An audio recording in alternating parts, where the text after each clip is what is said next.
Hi everyone, Xavier again. This is the second part of my movie collection series. I went over with all the DVDs. Now we're gonna get into the Blu-rays. Now I have more Blu-rays than DVDs, obviously, so I'm gonna have to break the collection up by alphabetically. Um, so for this part, it'll just be going through number sometimes you'll go from A, but sometimes people put numbers ahead of A. So number to D, um, and that's really about it for the introduction. There's not much I will say. You know, as for I do collect a decent. I don't try to aim for Blu-rays much unless it's a movie that I know that might not get a 4K anytime soon. Um, and the thing is, like, if I do hear about an announcement regarding a upgrade to 4K, I usually just sell the Blu-ray because I know the 4K will come out soon. That's all we had to say about about my how many why do I have good amount of Blu-rays. Hopefully one day they all become on 4K, but that's not the possibility. Anyway, that's all I have to say for the introduction. So let's just go right ahead into it. So first movie of the day, 42, the Jackie Robinson movie with the late Chadwick Boseman. Pretty decent movie. Yeah, this is one that needs to be get into 4K soon. In fact, a lot of the earlier Chadwick Boseman films, Get On Up and Marshall, I'm surprised they haven't actually done anything ever since his passing. But this is a pretty solid movie. It's really well done. He's good in it. So there's not much. Yeah, I don't have much to say about it. It's a good movie. I think everyone has seen the movie. It's pretty good. Up next is Bambi. This was my childhood favorite film, Disney wise, as a kid. It's funny because I had the VHS and I wouldn't even finish it. I'll stop when the mom died. And it's not because what you think. You might think it's because, oh no, I was sad. And it's like, it's sad. I was also very sad about it. However, it's when he's older, I didn't recognize it's supposed, like, my child brain did not acknowledge, oh, that's supposed to be him, because it's like you don't see an older version of him on the cover. It's always him as a kid. So I never really registered that. And in retrospect, I still think, like, even though it is acquired taste, it's not. I know, like, not everyone's gonna like the slice of life method, but I really like this movie. I still think it is sort like a 10 out of 10. I'm not gonna watch it all the time, but it's still like a very very solid Disney outing. I got this Blu-ray when I had to do a university project on it, so you know it made sense. Here's a surprise actually. Bambi 2 on Blu-ray. I got this pretty cheap, and I did collect this mainly because the direct-to-video sequels from Disney are actually kind of not very rare. They are like a bit on the pricier end because Disney would try to not, like, they will put Disney and physical media in general was very weird for like Blu-rays with limited time stuff, and the direct to video films actually do cost quite a bit even used. And I found a pretty good quality of Bambi 2, with like the slip cover and everything, which I was surprised. Like, it was not even that expensive. Like, it was like $10. Um, and and as a movie itself, it's okay. Like, it's not the worst I've seen, of like the DVD sequels. But because I love Bambi, I have a soft spot for it. I had to collect it. And and if you're wondering, oh, what about the live action film that they announced? I'm curious about it. Okay, here's one that I would really like to talk about because I think 99% of people will not know what the hell this movie is, and that is Bandit, starring, well, not starring, but has Mel Gibson in it. So you're looking at this like, what the heck is this movie? So this is a Redbox movie. So that means that not a lot of people would have watched it. It is a based on a true story. It is about this guy, for this thief from America who immigrates to Canada and moves to Ottawa, the capital of Canada, which I grew up in, and he starts robbing banks across the country. And it was it's a story I haven't heard of, and I was really interested in, and the fact that it was set in Ottawa, I was very interested in it, and also the fact that you have Mel Gibson, which there will be another movie here that's also like showing that Mel Gibson seems to really like Ottawa. Now the thing with this movie though is that like there's even though it's set in Ottawa, they couldn't film in Ottawa from the pandemic for some reason. So like it was filmed at Georgia, but the dialogue and like everything, if you knew Ottawa, you know exactly what they're referring to.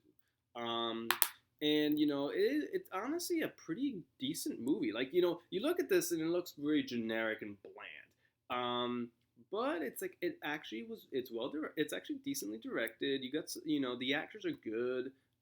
The story is really like interesting.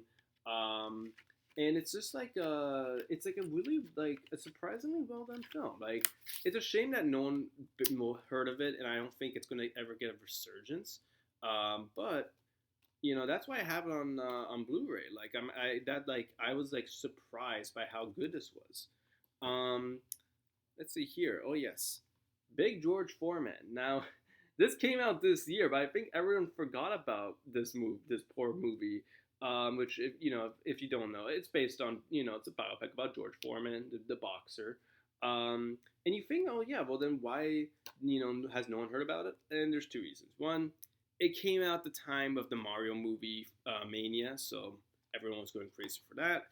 And two, even though this is, I mean, if you can tell, this is a Sony movie, but it was it was made and distributed by Affirm Films, which, if you don't know, they are the Christian film production company that Sony, works with. So, that means not everyone saw it because Affirm isn't a huge distributor, and because it's a Christian film company, not everyone's gonna go watch a movie by them.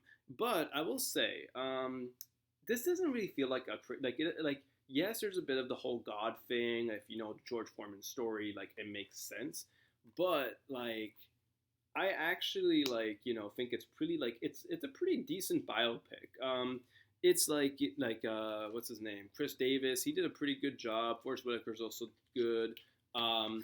There are a few things that were kind of weird in it. Like they had to skip a fight. Like they made every fight. They reenacted every fight except for one where they just used archival footage, which is kind of weird.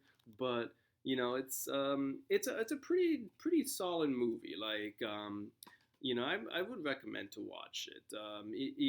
It kind of didn't deserve to be flown under the radar. Up next is Blade 2. I prefer the first one. Now, if you don't know what the first one is, you'll see it much later in the collection. But Blade 2 is pretty solid. Guillermo del Toro and the cast and the Reapers and everything like that. I love the franchise. I don't care. I love Wesley Snipes as Blade. There's not much for me to go on about. Like if you know Blade, you understand why people love Blade. But I also have Blade Trinity, which not a lot of people, would even put in their collection. I love these films. I know that the third one's not good, but I still love Wesley Snipes in it. Even if we heard, oh, he hated this movie and he was not invested into it, he's still there. He's still doing his his best, and it's still you got some cool stuff in there. So, yeah, I love the Blade films. Next up is Blood Diamond. It's a solid movie. I remember watching this when I was a kid. It was a pretty cool movie, even though it wasn't really much of an action movie. It was more of a thriller. But it was an interesting story, and the actors were really good, especially Djimon Hounsou. And this was directed by Edward Zwick, who I wish made more movies now, like because he also made The Last Samurai, which is one of my favorite movies I've seen, and I had the Blu-ray, but I gave it to a friend since he really wanted it. So yeah, like solid movie. Next up is the Book of Eli, another sort of underrated movie, and that's why I'm making this whole series to sort of bring these movies into light. Um, this it looks like Idris Elba, but it's Denzel Washington.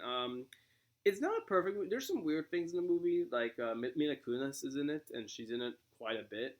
But you got some good action. You got, I mean, it is a very dirty world, but it makes sense.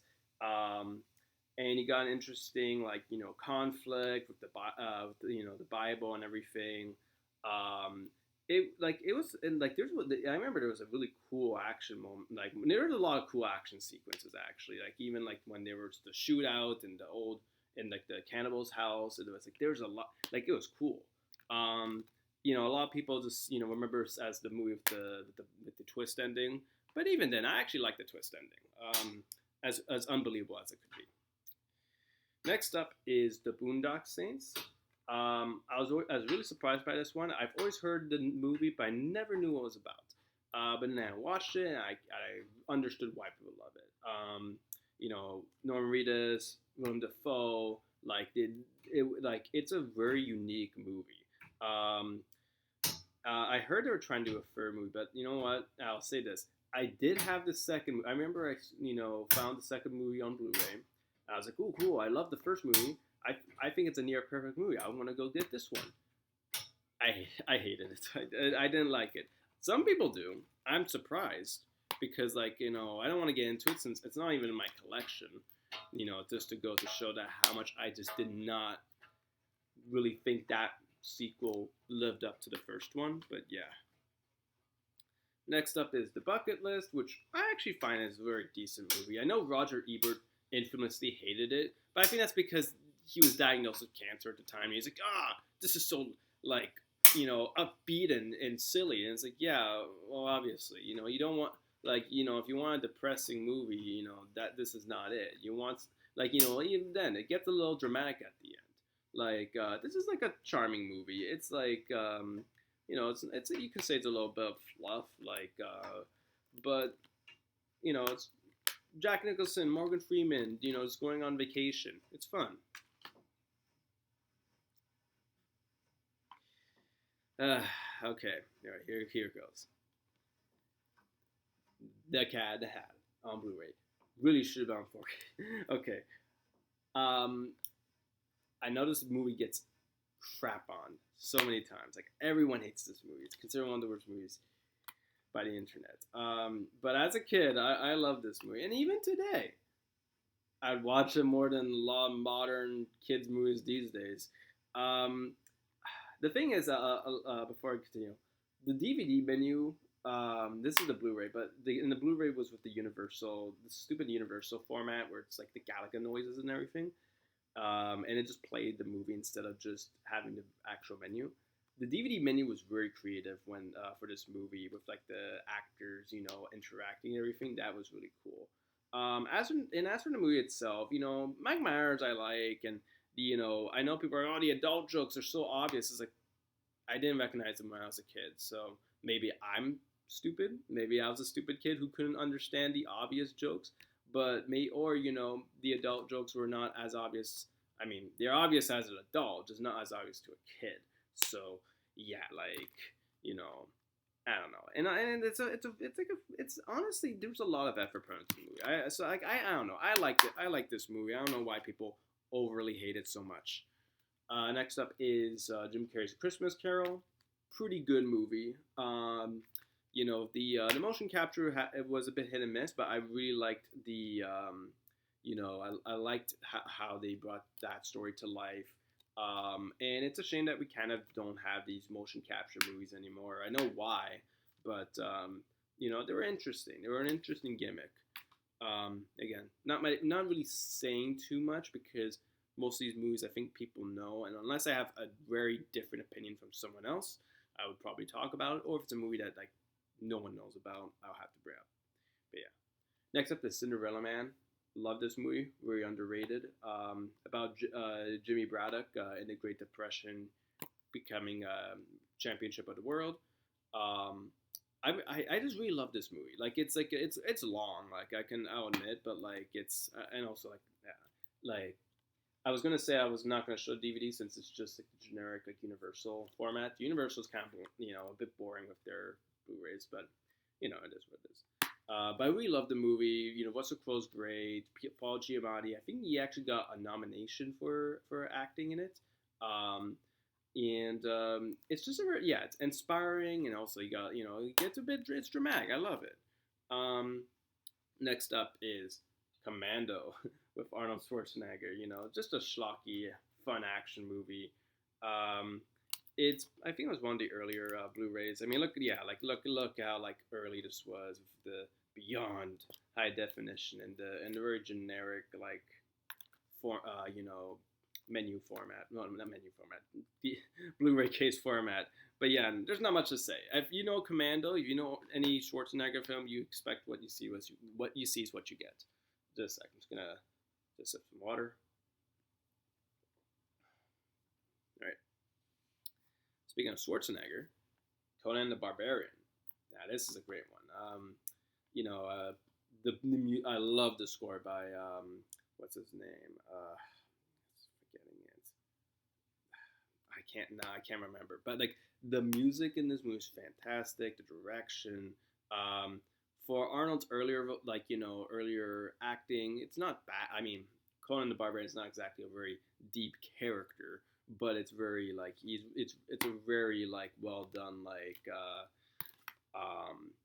epic. It was like that's the thing. It feels like an epic. Early '80s. They put effort into it.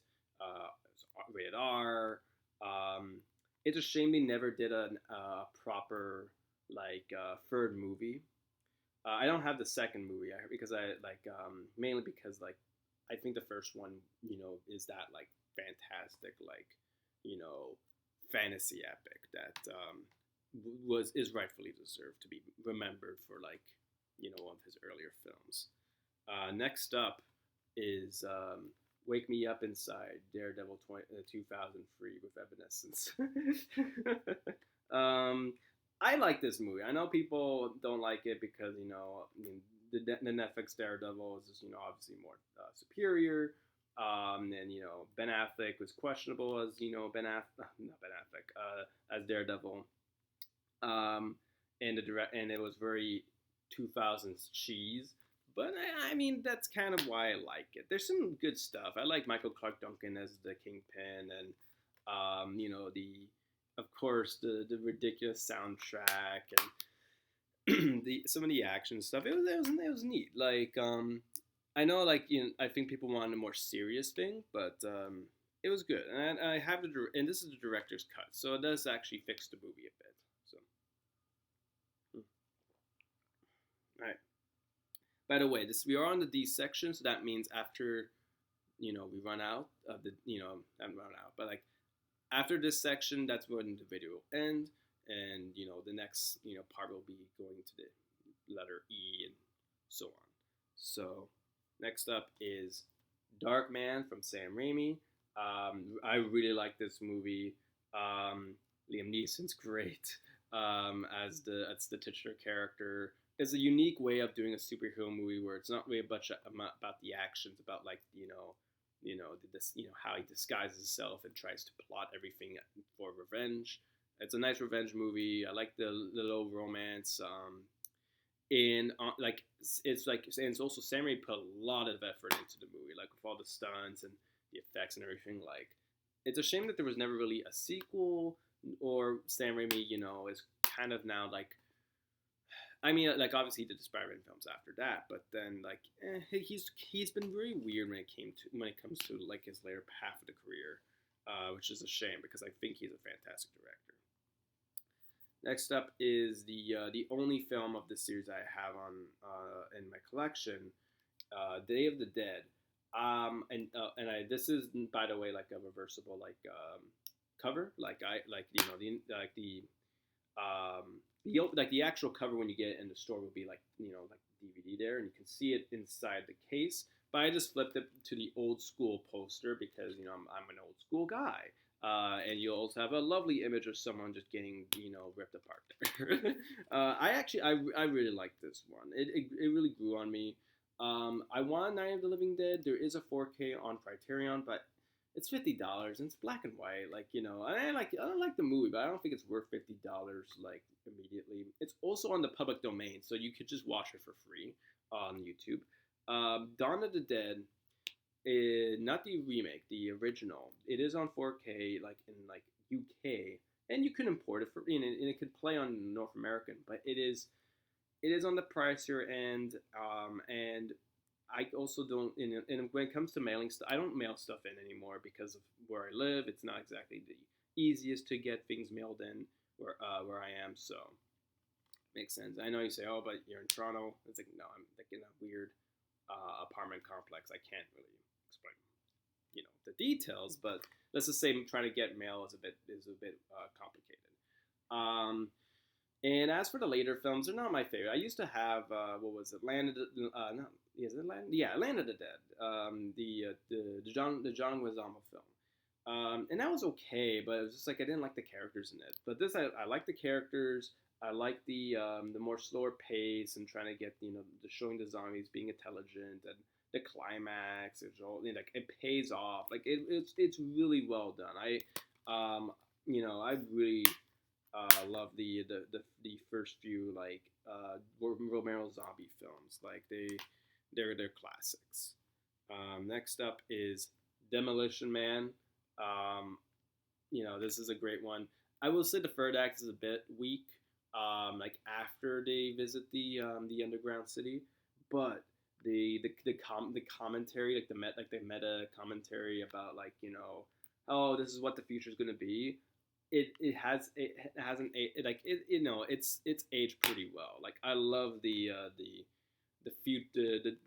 utopic future they make and how Sylvester Stallone does not fit in at all. Wesley Snipes is hamming it up, and it's a very unique movie. Like I heard things that they were trying to do a sequel. I was like, I don't know how you can do that. Like I don't know, but like pretty good movie. Again, I wish a lot of these Blu-rays here would upgrade to 4K. There's nothing that's stopping them, unless it's like demand and everything. Just a second.